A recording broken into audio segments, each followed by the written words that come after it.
Imagine you're planning a vacation and you've set aside a good chunk of your budget for travel. But suddenly, the price of flights increases by 20%.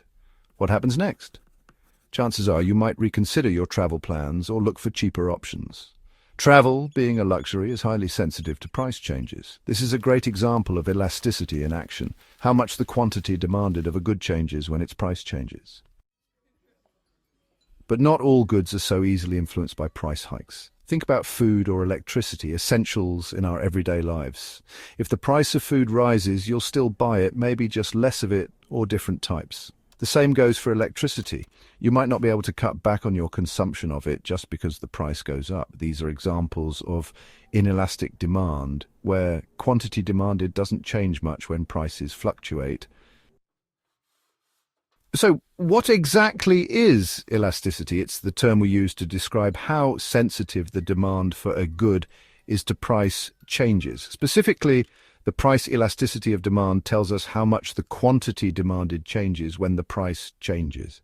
The formula is simple. The percentage change in quantity demanded divided by the percentage change in price. When a good has elastic demand, its quantity demanded changes a lot with a price change. Luxury goods like vacations or designer items tend to have high elasticity. People can easily cut back or find alternatives when the price goes up. But when a good is inelastic like food or gasoline, the quantity demanded doesn't change much even if the price rises. People have no choice but to keep buying these goods, no matter the cost.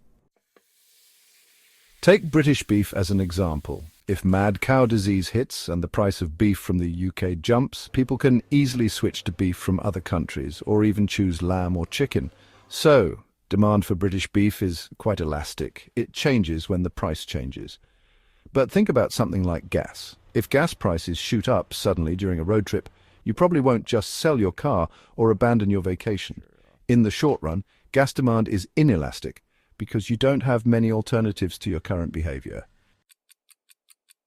Time also plays a big role. In the short run, you might not have many options to change your behavior, but in the long run you do. If gas prices stay high, you might sell your car for a more fuel-efficient one, start biking, or take public transportation.